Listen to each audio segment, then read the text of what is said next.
So is that still something that you're open into doing? I mean, I guess, yeah. Okay. All right. Yeah, we haven't talked in a little minute. How's everything been going? Um, okay. Everything's okay. It is what it is. Yeah, yeah, that's Yeah. good. That's good. So, yeah, did you get a chance to speak to SPS? Did they give you that number? I talked to them today, Okay. and I don't know. I don't know, like if all the representatives know what they're saying or whatever. But so they telling me that the payoff number is the payoff is 98,000. Okay. $800.21. $98,800.28. 21 cents. And 21 cents. Uh-huh. Okay. And so they told me that is the payoff number, and then they keep saying this consent judgment, which I asked them, like, what that is, and they keep saying like I'm basically turning, giving up like the home, and like I'm signing, I guess, a consent form saying that I'm, rendering my home, like I'm gonna, let it go or whatever. I guess that's what they're kind of saying. Mm. All right, so what this consent judgment is that they're talking about is just basically they're trying to get her to sign an agreement to sell her property onto one of their investors that they work with closely so that they can give their investor a deal, get their money back, and basically she walks away with nothing. So we're not going to go this route. We're not going to go that route. We're going to continue stick through with the novation and get it done that way. But that's what a consent judgment is. So are they saying that they want you to sign that now? Like, how are they going No, with they're that? not saying that. Okay.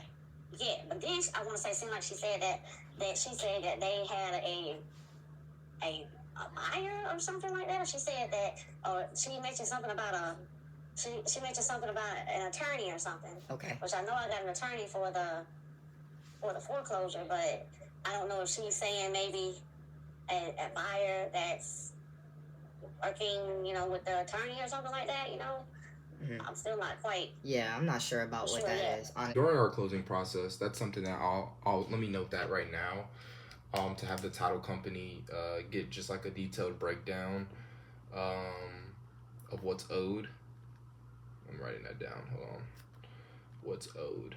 Just so we know, just so how much how much you paid off that principal balance and how much of those are actual fees. Because sometimes what'll happen is So like, yeah, okay, you're 14,000 behind. Let's say the principal balance is 50,000. Principal balance is what you owe left on the mortgage after what you've been paying. So like, it should really be, because when you're late on the payments are to go towards the principal balance, but a lot of it's interest. So that's why people get like 30-year mortgages and pay them like 15. Right, that's what I thought it was supposed to be when I got it. Right. So what they do is, but the part that sounds a little off to me is because some of that payment is supposed to be going towards your principal balance. Like, you're not only paying that interest. So that 14,000 in my head, from what I've done, shouldn't be solely interest. Some of it should be what should have went to the principal, but you're just behind.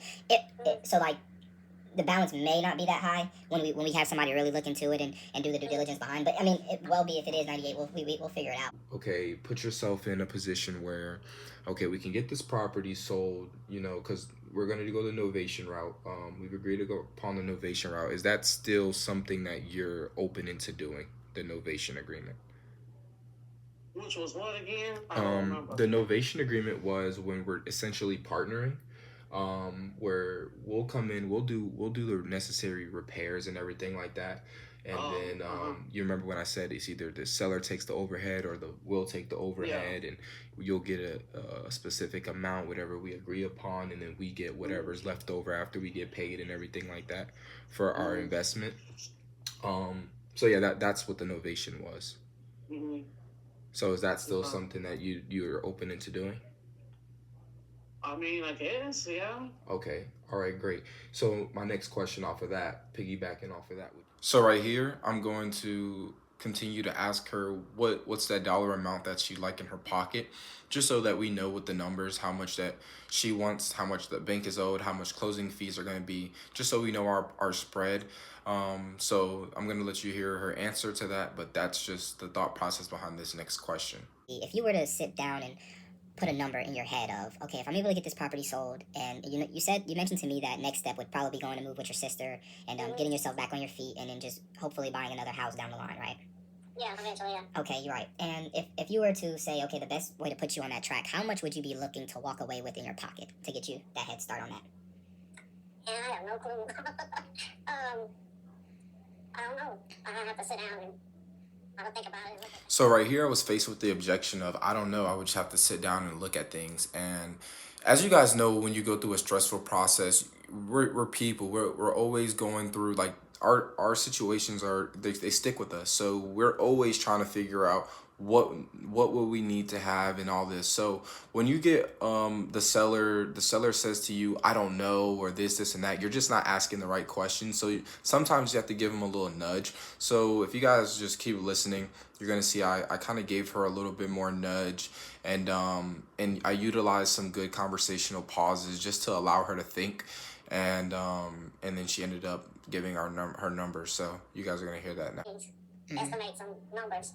I know I'm not gonna be able. I know it's not gonna be right away when we're trying to get a home. Yeah. Because I'm gonna have to kind of get established and get on my feet some. So Yeah. I already know I'm gonna have to get set up with a leased apartment or something. Yeah. So I'll have to figure out some rent probably at least for a year or something like that, and then kind of figure out and kind of go from there. I don't know. I gotta really kind of sit down and think about it. I don't know. Yeah, and I mean, I asked this because we have to know that just to include into our numbers. So when I bring this to Jake, I'll say, okay, Jake, we owe 98.8 on it, 21 cent. The seller, let's say you want to walk away with 5,000. Seller wants to walk away with 5,000, which means that we're already, that means that we'd be in $103,200 or something like that. Something like that. Maybe not exact numbers, but something like that. And then, okay, boom, if we do this amount of work, how much do we think we'll be able to get from it? Because we're not looking to go in here and, flip the hell out, excuse my language, but flip the hell out of it. And we're just looking to put some good work inside of it so that we can command some more on the market, so that we can all make some money and, make this a simple process. And this way you won't have that foreclosure on your credit report, or even the short sale route. You would still have that defiancy in payments. You wouldn't have that neither. It would be paid off. So if you could really put a number so that we can just have, it doesn't have to be, an exact number. You can obviously still think about it and and just come back and we can speak some more. We can always, work things around and see what we can do. But if you was to put something that we could at least have something to look at with the numbers to have a general ballpark idea, what would that number be? I might be asking too much. No, that's what we're, like I said, we're partners in this. We're partners in this. Nah, I mean, but we got to start somewhere. You know what I'm saying? You got to start somewhere, and then So, just what's that number? What's that crazy number? Me, what I'm thinking? Yeah, what you thinking? I'm thinking 10. 10? Okay. Yeah. 10. Okay. They can kind of get me started, I think. Okay, 10. And like I said, we've been talking for, almost a month now. So you understand, like, I'm not the one that does the numbers. So I know, yeah. I'll take this to Jake. She wants 10. We have 98.8 over our head already. What can we do? So right here, she told me her number, 10,000. I could have did a better job at dragging it out, like, ooh, 10,000.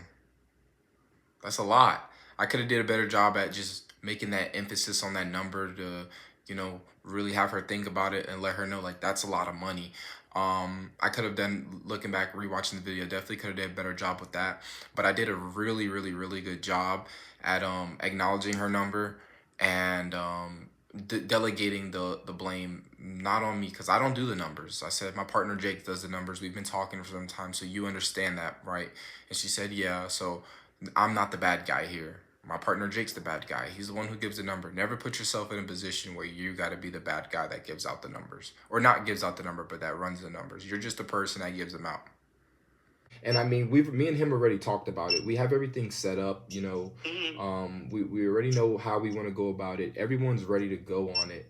The only thing is, obviously I have to ask you just a couple more questions. I want to explain everything to you, like really, like a little bit more in depth, go through the agreement with you and everything.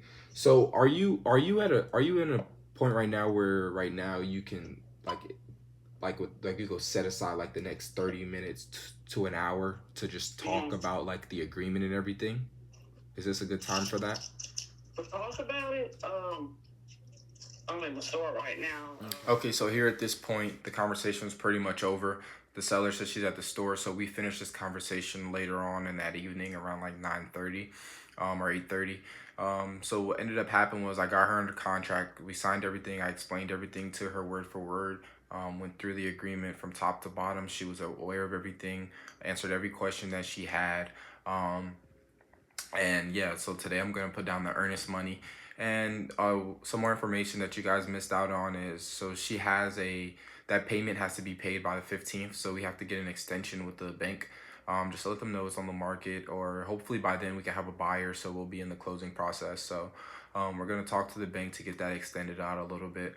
But other than that, the next step is to just get it listed. We're gonna have some people go by and mow the front and the backyard today. Gonna have her clean out the property, get the agent in there to take some MLS style pictures, and get the property listed hopefully by tomorrow or Thursday.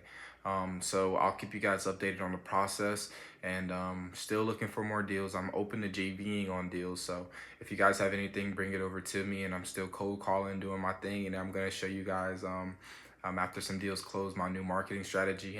I've been sitting here thinking about it. I want to get out of doing cold calls, but I'll show you guys some more in the future. But I hope you guys enjoyed the video. Like, comment, and subscribe, and let me know if you like this type of content. If you know, if there's anything else you guys would want to know about me, whatever, just let me know.